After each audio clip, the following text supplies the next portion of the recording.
Conversación con Motovilov.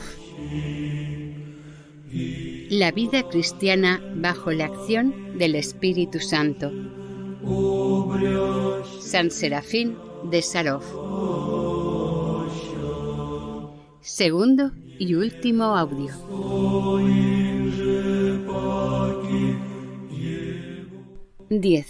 La creación. Muchos, por ejemplo, interpretan las palabras de la Biblia: Dios modeló al hombre con la arcilla de la tierra, insufló en sus narices un hálito de vida. Génesis 2:7. Como queriendo decir que hasta entonces no había en Adán ni alma ni espíritu humano, sino que era apenas una forma modelada en arcilla. Esta interpretación no es correcta, puesto que el Señor Dios, cuando creó a Adán, lo hizo en el estado al que se refiere el apóstol Pablo cuando dice: que vuestro espíritu, vuestra alma y vuestro cuerpo sean perfectos con el advenimiento del Señor Jesucristo. Primera de Tesalonicenses 5:23. Adán no fue creado como una forma inerte, sino como una criatura actuante, semejante a otros seres que poblaban la tierra. Pero he aquí lo importante. Si Dios no hubiera insuflado en Adán aquel soplo de vida, es decir, la gracia del Espíritu Santo proveniente del Padre que descansa en el Hijo, él hubiera sido igual a todas las demás criaturas que tienen cuerpo, alma y espíritu conforme a su especie, pero que interiormente estaban privadas del Espíritu Santo. A partir del momento en que Dios le dio el soplo de vida, Adán se convirtió, según Moisés, en un alma viviente, es decir, totalmente semejante a Dios, eternamente inmortal. Adán fue creado invulnerable. Ninguno de los elementos tenía poder sobre él. El agua no podía ahogarlo, el fuego no podía quemarlo, la tierra no podía devorarlo y el aire no podía dañarlo. Todo le había sido dado al preferido de Dios, amo y Señor de las criaturas. Era la perfección misma, la coronación de la obra de Dios y admirado como tal. El soplo de vida que Adán recibió del Creador lo colmó de omnisciencia al punto de que jamás existió sobre la tierra y probablemente jamás existirá un hombre con tanto conocimiento y sabiduría como él. Cuando Dios le ordenó dar los nombres a todas las criaturas, él las llamó por las cualidades y las propiedades que a cada una le había conferido Dios. Este don de la gracia divina sobrenatural, proveniente del soplo de vida que había recibido, permitía a Adán ver a Dios paseándose en el paraíso y comprender sus palabras, así como la conversación de los santos ángeles, el lenguaje de los pájaros y los reptiles y el de todos los seres vivientes sobre la tierra, todo lo cual se ocultó para nosotros pecadores después de la caída. Y la misma sabiduría, la misma fuerza y el mismo poder, así como todas las otras santas y buenas cualidades, le fueron otorgadas a Eva en el momento en que fue creada, no con arcilla, sino de una costilla de Adán en el Edén de las Delicias. 11. El árbol de la vida y el pecado original. A fin de que Adán y Eva pudiesen mantener siempre en ellos sus propiedades inmortales, perfectas y divinas provenientes del soplo de vida, Dios plantó en medio del paraíso el árbol de la vida, en cuyos frutos él encerró toda la sustancia y la plenitud de los dones de su divino aliento. Si Adán y Eva no hubieran pecado, habrían podido ellos y sus descendientes comer los frutos de este árbol y mantener en ellos la fuerza vivificante de la gracia divina, así como la plenitud inmortal, eternamente renovada de las fuerzas corporales, psíquicas y espirituales, perpetua juventud, un estado de beatitud que actualmente nuestra imaginación apenas puede representarse. Pero habiendo gustado el fruto del árbol del conocimiento del bien y del mal antes de la hora y contrariando los mandamientos de Dios, conocieron la diferencia entre el bien y el mal y se convirtieron en el blanco de todos los desastres que se abatieron sobre ellos después de su desobediencia.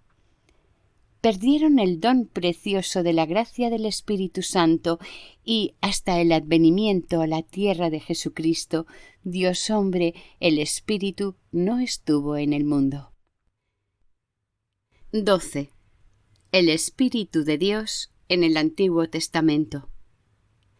Esto no significa que el Espíritu de Dios hubiera abandonado totalmente al mundo, pero su presencia no era tan manifiesta como en tiempos de Adán o como lo es en nosotros, cristianos ortodoxos, sino que permanecía extraño y los hombres lo sabían.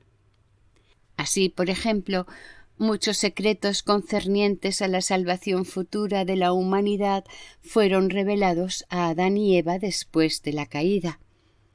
Pese a su crimen, Caín pudo escuchar la voz divina profiriendo reproches. Noé conversó con Dios. Abraham vio a Dios y su día y se regocijó de ello. La gracia del Espíritu Santo se manifestaba externamente en todos los viejos profetas testamentarios y en los santos de Israel. Los judíos tenían incluso escuelas especiales para aprender a discernir las señales de las apariciones de Dios o de los ángeles y a diferenciar las acciones del Espíritu Santo de los acontecimientos de la vida cotidiana privados de gracia. Simón, Joaquín y Ana y numerosos otros servidores de Dios fueron gratificados con frecuencia por manifestaciones divinas. Ellos escuchaban voces, recibían revelaciones confirmadas a continuación por acontecimientos milagrosos pero reales. 13. El Espíritu de Dios entre los paganos. El Espíritu de Dios se manifestaba del mismo modo, aunque con menor fuerza, entre los paganos que no conocían al verdadero Dios, pero entre los cuales él encontraba también adeptos.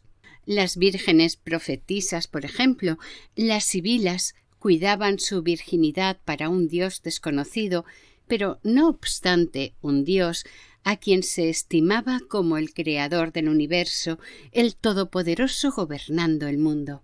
Los filósofos paganos, errando en las tinieblas de la ignorancia de Dios, pero buscando la verdad, podían, por esta búsqueda agradable al Creador, recibir en cierta medida el Espíritu Santo. Se dijo: las naciones ignorantes de Dios actuaron según la ley natural e hicieron lo que a él le placía. Romanos 2:14. La verdad es agradable a Dios a tal punto que él mismo proclamó por su Espíritu. La justicia irradia de la tierra y la verdad se inclina desde los cielos. Salmo 85-84-12. Así, el conocimiento de Dios se conservó en el pueblo elegido, amado por Dios, de la misma forma que entre los paganos, ignorantes de Dios, después de la caída de Adán y hasta la encarnación de nuestro Señor Jesucristo. 14. La llegada de Cristo revelada por el Espíritu Santo. Sin este conocimiento, siempre conservado celosamente por el género humano, ¿cómo habrían podido saber los hombres con certeza y justicia que había llegado aquel que, según la promesa hecha a Adán y Eva, debía nacer de una virgen predestinada a destruir la cabeza de la serpiente. Así es como San Simeón, a quien le había sido advertido a la edad de 65 años el misterio de la concepción y nacimiento virginal de Cristo, puede proclamar valientemente en el templo y refiriéndose a Jesús, que tenía ante sí la evidencia de lo que le había sido predicho por un ángel hacía 300 años. Según una tradición apócrifa, el anciano Simeón habría vivido hasta la edad de 385 años. Y también Santa Ana, en su viudez, a los 80 años, servía a Dios en el templo. Anuncia que el Mesías, el verdadero Cristo, Dios y hombre, el Rey de Israel, vendría a salvar a Adán y a todo el género humano. 15. Renovación del soplo de vida perdido por Adán.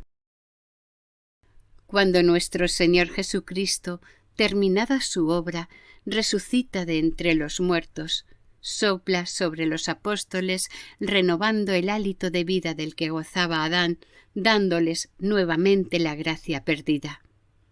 Él les dijo: «En verdad, vale más para vosotros que yo parta, pues si no lo hago, el Paráclito no vendrá. Pero partiendo os lo enviaré, y cuando venga el Espíritu, Él os conducirá hacia toda verdad, a vosotros y a todos cuantos creyeran en vuestra enseñanza, y os recordará todo cuanto dije mientras estaba con vosotros en el mundo». Juan 16:7 y 13:14-26. Esta es la gracia que Él les prometía, gracia sobre gracia. Juan 1:16. 16. Pentecostés. Y he aquí que el día de Pentecostés Él les envió solamente al Espíritu Santo en un soplo de tempestad, bajo el aspecto de lenguas de fuego que se posaron sobre sus cabezas y los llenaron de la fuerza fulgurante de la gracia divina, rocío vivificante y goce para las almas que comulgan en su potencia y sus efectos. 17. El bautismo. Esa gracia resplandeciente del Espíritu Santo nos fue concedida a todos nosotros, fieles de Cristo, en el sacramento del bautismo. Ella ha sido sellada a través de la unción efectuada con el santo aceite sobre las diversas partes de nuestro cuerpo, según lo prescrito por la Santa Iglesia, depositaria eterna de esta gracia. Se dice: el sello del don del Espíritu Santo. Ahora bien, ¿sobre qué depositamos nuestros sellos, sino sobre aquellos recipientes cuyo contenido nos es particularmente precioso? ¿Y qué hay más precioso en el mundo y más sagrado que los dones del Espíritu Santo enviados desde lo alto por el sacramento del bautismo? Esta gracia bautismal es tan excelsa, tan importante, tan vivificante para el hombre, que incluso si él se torna herético, ella no le es quitada hasta su muerte, es decir, hasta el término de su vida temporal fijada por la providencia, a fin de darle una oportunidad de corregirse. Si no pecáramos, permaneceríamos siempre como los servidores de Dios, santos e inmaculados, extraños a toda impureza del cuerpo y del espíritu. Lo desgraciado es que, avanzando en edad, no crecemos en sabiduría y gracia como lo hacía nuestro Señor Jesucristo, Lucas 2:52, sino que, al contrario, nos pervertimos más y más y nos tornamos, privados del Espíritu Santo, en grandes y abominables pecadores. 18. Arrepentimiento. Cuando un hombre renace a la vida por la sabiduría divina, que siempre busca nuestra salvación, debe volver su mirada hacia Dios para escapar de la perdición. Debe seguir el camino del arrepentimiento, practicar las virtudes contrarias a los pecados cometidos y esforzarse, actuando en nombre de Cristo, para adquirir el Espíritu Santo que, en nuestro interior, prepara el reino celestial. No es en vano que el Verbo dijo: «El reino de Dios está en vuestro interior, se penetra a él por la violencia y el esfuerzo». Lucas 7:21. Si bien los lazos del pecado mantienen al alma cautiva, impidiéndole con nuevas iniquidades volverse hacia el Salvador con perfecta contrición, todos aquellos que se hubieran esforzado por romper esos lazos llegarán finalmente ante el rostro de Dios, más blancos que la nieve, purificados por su gracia. «Venid», dijo el Señor, «y si vuestros pecados son escarlata, yo los tornaré blancos como nieve». Isaías 1:18. Revela el apóstol San Juan el teólogo en el Apocalipsis que vio a tales hombres vestidos de blanco, arrepentidos y perdonados, portando palmas en sus manos en señal de victoria y cantando aleluyas. La belleza de su canto era incomparable. El ángel del Señor dijo hablando de ellos: «Estos son los que vienen de la gran tribulación, lavaron sus ropas y las blanquearon en la sangre del Cordero». Apocalipsis 7:14. 19. La sangre del Cordero da a cambio el fruto del árbol de la vida. Lavados por el sufrimiento, blanqueados al comulgar en los santos misterios de la carne y de la sangre del Cordero Inmaculado, Cristo se ha inmolado voluntariamente por todos los siglos para la salvación del mundo, y se inmola aún hoy, fraccionado, pero jamás consumido, a fin de hacernos participar en la vida eterna y permitirnos ser perdonados en el juicio final. Misterio dado a cambio, superando todo entendimiento, de este fruto del árbol de la vida, del que quería privar al género humano, el enemigo de la humanidad, Lucifer, expulsado del cielo. 20. La Virgen María. Pese al hecho de que Satán sedujo a Eva arrastrando a Adán, Dios no solo nos dio un Redentor que por su muerte venció a la muerte, sino que además nos dio a María, Madre de Dios, siempre Virgen, quien destruyó en sí misma y en todo el género humano la cabeza de la serpiente, proporcionándonos también con ella una abogada infatigable, una pleiteadora invencible en favor de los más endurecidos pecadores. Es a causa de esto que se la llama el azote de los demonios, ya que le resulta imposible al enemigo hacer perecer a un hombre, en tanto éste no deje de recurrir a la ayuda de la Madre de Dios. 21. Diferencia entre la acción del Espíritu Santo y la del maligno. Debo a un miserable serafín explicarle, amigo de Dios, cuál es la diferencia que existe entre la acción del Espíritu Santo, tomando misteriosamente posesión de los corazones que creen en nuestro Señor Jesucristo, y la acción tenebrosa del pecado que llega a nosotros como un ladrón en la noche, instigando al demonio. El Espíritu Santo nos recuerda las palabras del Cristo y obra acorde con él, guiando nuestros pasos solemne y gozosamente por el camino de la paz. Contrariamente, las acciones del espíritu diabólico opuestas a Cristo nos incitan a la rebelión y nos tornan esclavos de la lujuria, de la vanidad y del orgullo. En verdad os digo, aquel que cree en mí no morirá jamás. Juan 6:47. aquel que por su fe en Cristo está en posesión del Espíritu Santo, incluso habiendo cometido por debilidad humana algún pecado causante de la muerte de su alma, no morirá para siempre, sino que será resucitado por la gracia de nuestro Señor Jesucristo, que tomó sobre sí los pecados del mundo y otorga libremente gracia sobre gracia. Hablando de esta gracia manifiesta en el mundo entero y en nuestro género humano por Dios hombre, el Evangelio dice: en él estaba la vida de todo ser, y la vida era la luz de los hombres. Juan 1, 4, 5.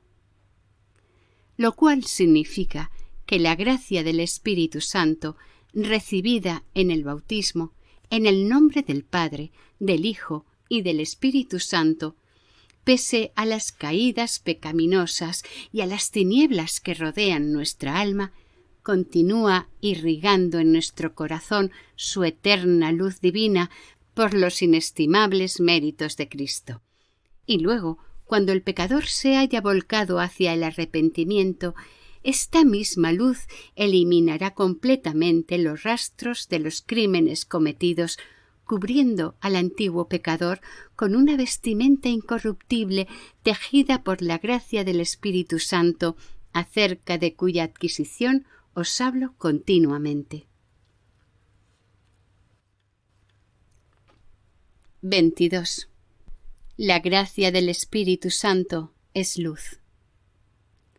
Os diré que es necesario entender, por gracia divina, cómo se la puede reconocer y cómo se manifiesta en el hombre iluminado, pues la gracia del Espíritu Santo es luz. Toda la Santa Escritura habla de ella. David dijo: una lámpara bajo mis pies, tu palabra, una luz sobre el camino. Salmo 119, 118, 105. En otros términos, la gracia del Espíritu Santo, que la ley revela bajo la forma de mandamientos divinos, es mi luminaria y mi luz, y si no existiera esta gracia del Espíritu Santo, que con tanto dolor me esfuerzo por adquirir, preguntándome 7 veces por día con respecto a su verdad, Salmo 118, 16, 43, 16, 47, ¿cómo podría encontrar en mí, entre las numerosas preocupaciones relativas a mi rango real, una sola chispa de luz para iluminar el camino de mi vida, oscurecido ahora por el odio de mis enemigos? En efecto, el Señor mostró con frecuencia, en presencia de numerosos testigos, la acción de la gracia del Espíritu Santo sobre los hombres que iluminó, y lo hizo con manifestaciones grandiosas. Acordaos de Moisés después de su conversación con Dios sobre el monte Sinaí. Éxodo 34, 30-35. Los hombres no podían mirarlo, su rostro brillaba con una luz extraordinaria. Incluso estaba obligado a mostrarse al pueblo con la cara cubierta por un velo. Acordaos de la transfiguración del Señor sobre el Tabor. Él se transfiguró delante de ellos y sus vestimentas se tornaron blancas como nieve, y sus discípulos, asustados, cayeron con el rostro contra la tierra. Cuando Moisés y Elías aparecieron revestidos de la misma luz, una nube los cubrió a fin de que no fueran cegados. Mateo 12, 1-8, Marcos 9, del 2-8, Lucas 17, 1-8. Así, aquellos sobre los cuales Dios manifiesta su acción aparecen envueltos en una luz inefable. 23. Presencia del Espíritu Santo. ¿Cómo entonces, pregunté al Padre Serafín, podría reconocer en mí la presencia de la gracia del Espíritu Santo? Es muy simple, respondió él. Dios dijo: todo es simple para quien adquiere la sabiduría. Proverbios 14, 6. Nuestra desgracia es no buscar aquella sabiduría que, por no ser de este mundo, no es presuntuosa. Plena de amor por Dios y por el prójimo, ella forma al hombre para su salvación. Hablando de esta sabiduría, el Señor dijo: Dios quiere que todos se salven y alcancen la sabiduría de la verdad. 1 Timoteo 2:41. Él dijo a sus apóstoles que carecían de esa sabiduría. ¿Cuánta sabiduría os falta? ¿No habéis leído las Escrituras? Lucas 24, 25, 27. Y el Evangelio dijo que Él les abrió la inteligencia a fin de que pudieran comprender las Escrituras. Habiendo adquirido esta sabiduría, los apóstoles sabían siempre si el Espíritu de Dios estaba en ellos o no, y colmados de este espíritu afirmaban que su obra era santa y agradable a Dios. Es por eso que en sus epístolas ellos podían escribir: Él agradó al Espíritu Santo y a nosotros. Hechos 15:28. Y estaban persuadidos de que era su presencia sensible que enviaba sus mensajes. Entonces, amigo de Dios, ¿veis cómo es simple? Yo respondí: sin embargo, no comprendo cómo puedo estar absolutamente seguro de encontrarme en el Espíritu Santo. ¿Cómo puedo descubrir en mí mismo su manifestación? El padre Serafín respondió: ya os dije que era muy simple y os expliqué en detalle cómo se encontraban los hombres en el Espíritu Santo y cómo era necesario comprender su manifestación en nosotros. ¿Qué os falta aún? 24. La luz no creada. Entonces el padre Serafín me tomó por los hombros y apretándolos muy fuerte dijo: los dos estamos, tú y yo, en la plenitud del Espíritu Santo. ¿Por qué no me miras? No puedo, padre, miraros. Rayos brotan de vuestros ojos. Vuestro rostro se tornó más luminoso que el sol. Tengo mal los ojos. El padre Serafín dijo: no tengáis temor, amigo de Dios. También vos os habéis tornado luminoso como yo. También estáis presente en la plenitud del Espíritu Santo. De otro modo no habríais podido verme. Inclinando su cabeza hacia mí, él me dijo al oído: agradezcamos al Señor el habernos acordado esta gracia indecible, por la cual, como habéis visto, ni siquiera hice la señal de la cruz, sino apenas oré con mi pensamiento en el corazón. Señor, hacedme digno de ver claramente, con los ojos de la carne, el descenso del Espíritu Santo, como tus servidores selectos, cuando te dignas aparecer ante ellos en la magnificencia de tu gloria. E inmediatamente Dios acogió la humilde plegaria del miserable Serafín. ¿Cómo no agradecerle por este extraordinario don que nos acuerda a los dos? No siempre Dios manifiesta de este modo su gracia a los grandes eremitas. Como una madre amante, esta gracia consuela vuestro corazón afligido ante la plegaria de la misma Madre de Dios. Pero, ¿por qué no me miráis a los ojos? Osad mirarme sin temor. Dios está con nosotros. Después de esas palabras, alcé mis ojos hacia él y nuevamente un gran temor se apoderó de mí. Imaginaos el rostro de un hombre que os habla, envuelto por los rayos del sol del mediodía. Veis el movimiento de sus labios, la expresión cambiante de sus ojos. Escucháis el sonido de su voz, sentís la presión de sus manos sobre vuestros hombros. Pero al mismo tiempo no percibís sus manos, ni su cuerpo, ni el vestido, nada más que una brillante luz que se propaga alrededor, a una distancia de muchos metros, aclarando la nieve que recubre la pradera y cae sobre el gran Starets y sobre mí mismo. —¿Qué sentís ahora? —preguntó el padre Serafín. —Me siento extraordinariamente bien. —¿Cómo bien? ¿Qué quieres decir por bien? Mi alma está llena de silencio y paz inexpresables. Esta es, amigo de Dios, la paz de la que el Señor hablaba cuando decía a sus discípulos: «Os doy mi paz, que no es la de este mundo. Si fuerais de este mundo os amaría, pero os he elegido y el mundo os odia. Sin embargo, estad sin temor, ya que yo vencí al mundo». Juan 14, 27, Juan 15, 19 y 33. A estos hombres elegidos por Dios, pero odiados por el mundo, Él les dio la paz que sentís en el presente.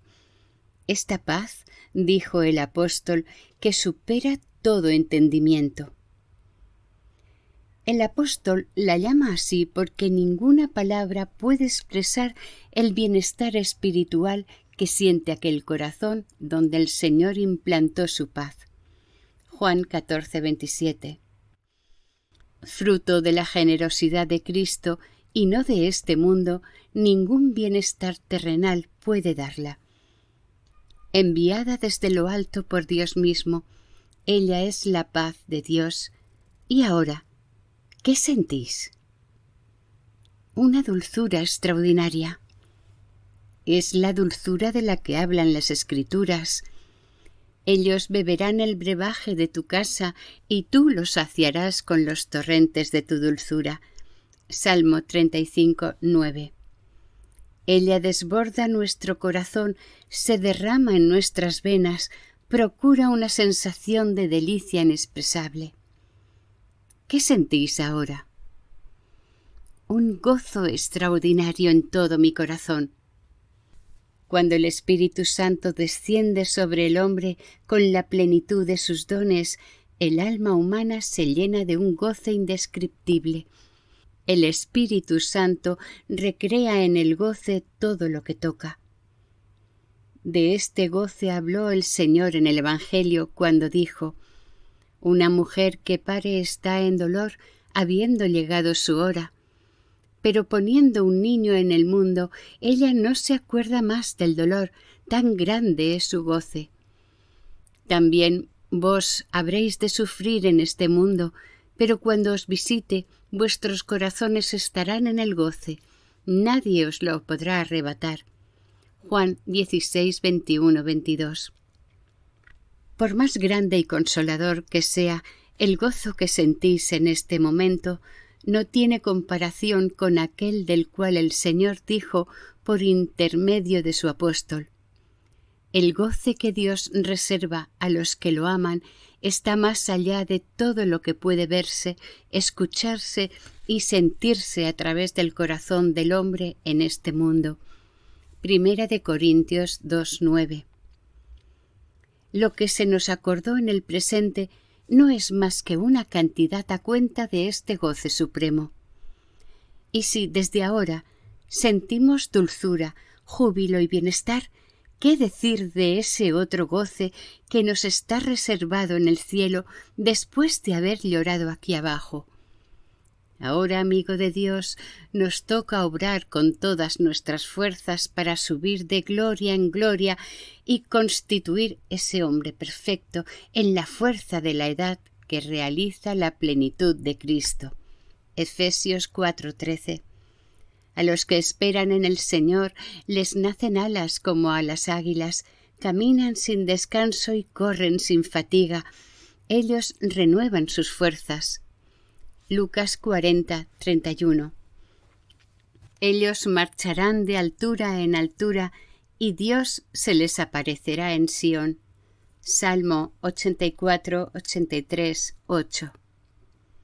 Entonces nuestro goce actual, pequeño y breve, se manifestará en toda su plenitud y nadie podrá arrebatárnoslo, llenos como estaremos de indecibles voluptuosidades celestiales. ¿Aún sentís algo, amigo de Dios? Un calor extraordinario. ¿Cómo un calor? ¿No estamos en el bosque en pleno invierno?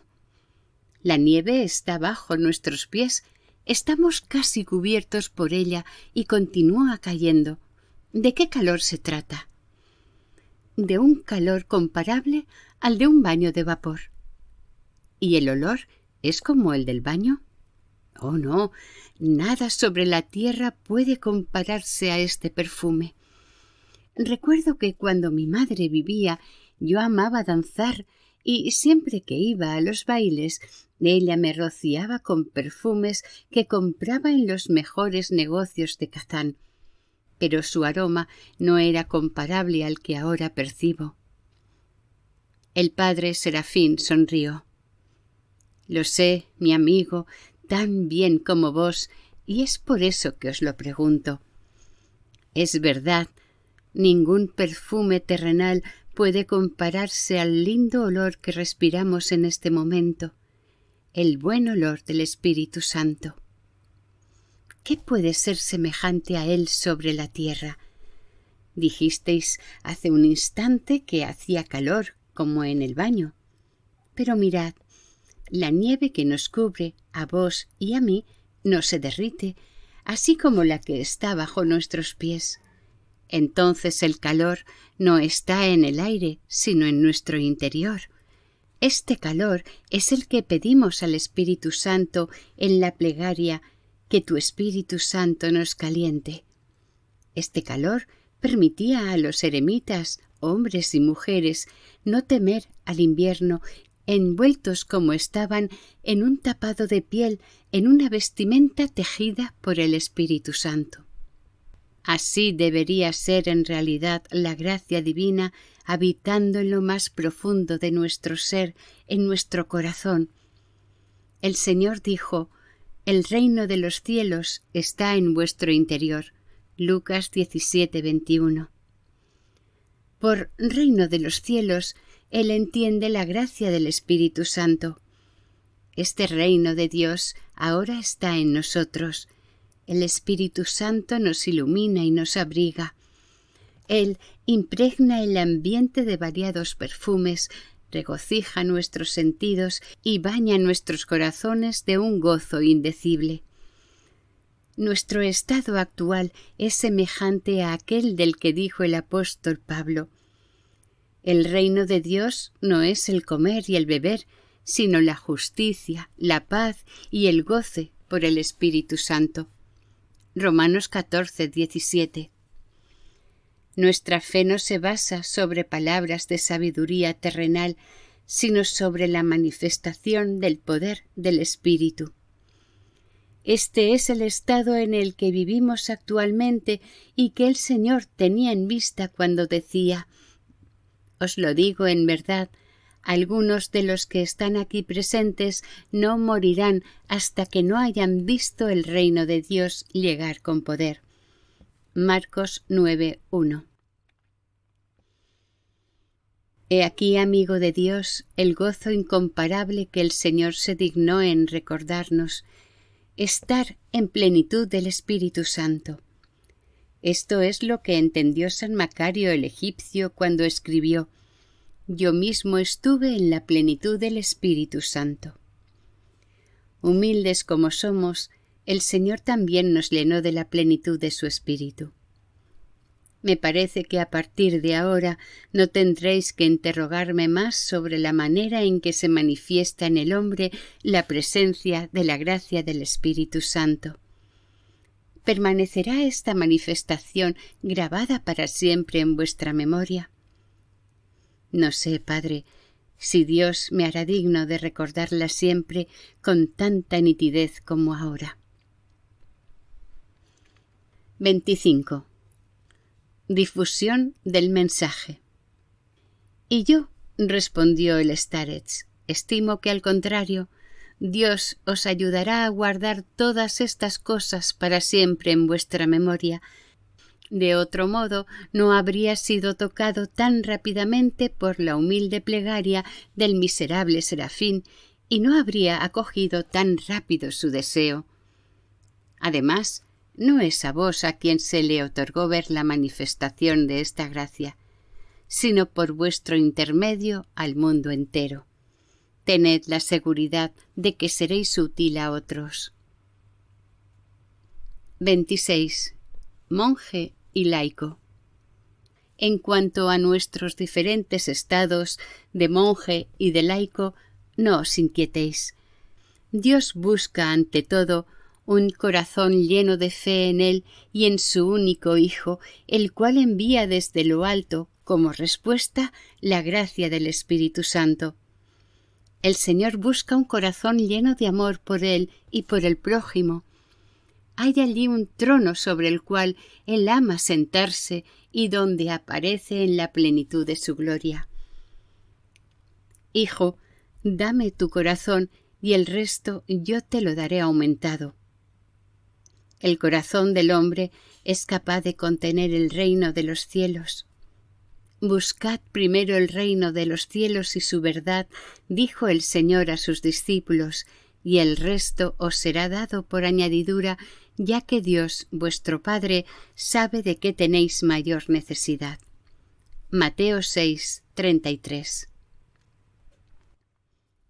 27. Legitimidad de los bienes terrenales. El Señor no nos reprocha el goce de los bienes terrenales. Él dijo que, dada nuestra situación en la tierra, nosotros tenemos necesidad de ellos a fin de dar tranquilidad a nuestras existencias y tornar más cómodo y fácil el camino hacia nuestra patria celestial. Y el apóstol Pedro estimó que no hay nada mejor en el mundo que la piedad unida a la alegría. La Santa Iglesia ora para que esto se nos dé. Pese al hecho de que las penas, las desgracias y las necesidades sean inseparables de nuestra vida en la tierra, el Señor no quiso jamás que las inquietudes y las miserias constituyan toda la trama. Es por eso que, por boca del apóstol, él nos recomienda llevar la carga unos de los otros a fin de obedecer a Cristo, quien personalmente nos dio el precepto de amarnos mutuamente. Reconfortados en este amor, la marcha dolorosa sobre el camino estrecho que conduce hacia la patria celestial nos será facilitado. No descendió el Señor del cielo para ser servido, sino para servir y dar su vida por la redención de una multitud.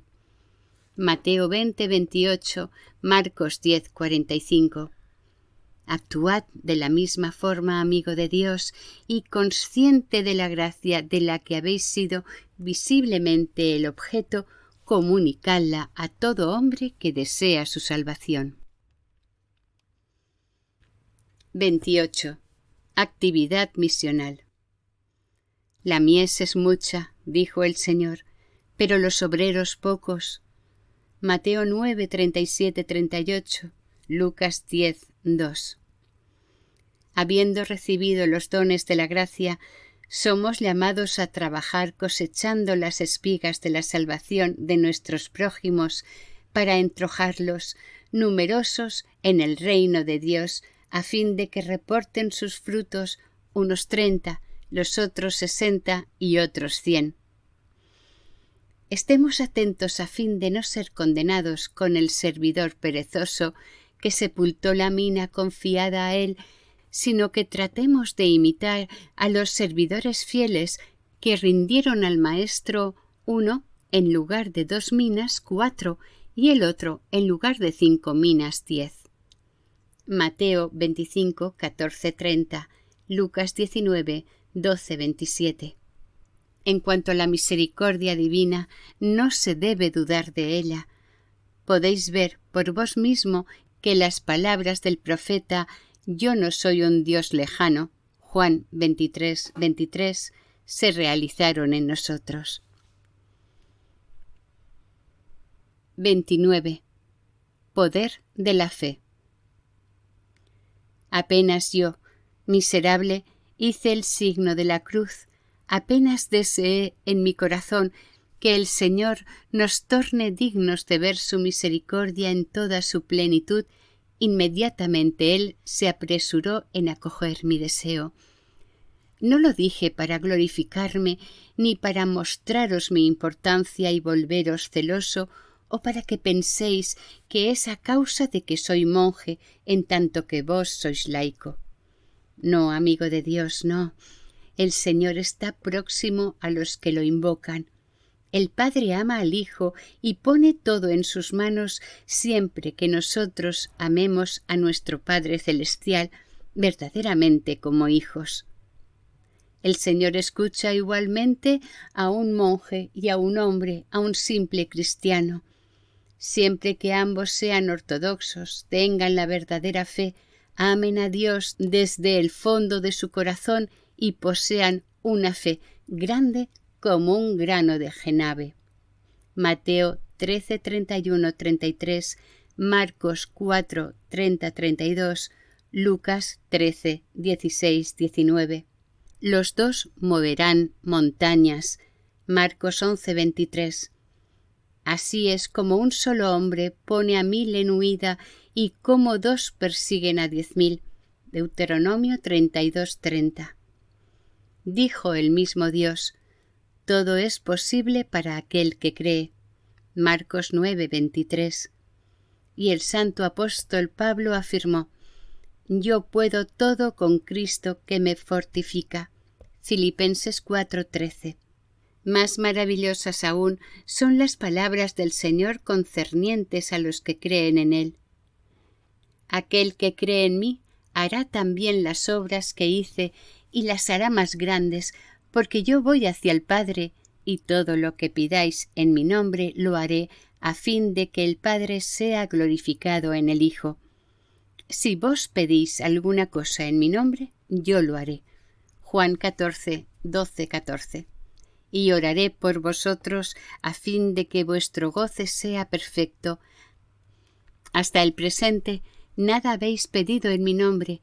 Pedid ahora y recibiréis. Juan 16, 24. Así es, amigo de Dios. Todo lo que pidáis a Dios lo obtendréis, siempre que vuestro pedido sea para la gloria de Dios o por el bien de vuestro prójimo. Ya que Dios no separa el bien del prójimo de su gloria, todo lo que hacéis al más pequeño entre vosotros es a mí a quien lo hacéis. Mateo 25, 40. En consecuencia, estad seguros de que el Señor acogerá vuestras demandas, siempre que ellas sean hechas por la edificación y la utilidad de vuestro prójimo. Pero incluso si es para vuestra propia necesidad, fruto o beneficio que pedís alguna cosa, no tengáis ninguna duda de que Dios os la acordará si hay verdaderamente necesidad, ya que Él ama a los que aman. Él es bueno para todos. Si su misericordia se extiende aún a los que no invocan su nombre, con mayor razón atenderá a los que le temen. Él acogerá todas vuestras demandas. He aquí, amigo de Dios, que hasta ahora os dije y os mostré todo cuanto el Señor y su Santa Madre quisieron mostraros por intermedio del miserable Serafín. Entonces, en paz, y que el Señor y su Santa Madre sean con vos ahora y siempre, y por los siglos de los siglos. Amén. Id en paz. A lo largo de toda la conversación y desde el momento en que había comenzado a resplandecer su rostro, la postura del padre Serafín no se había modificado. No había dejado de ser visible la maravillosa luz que irradiaba. Todo esto no dejé de contemplarlo en ningún instante, cosa que estoy dispuesto a certificar bajo juramento.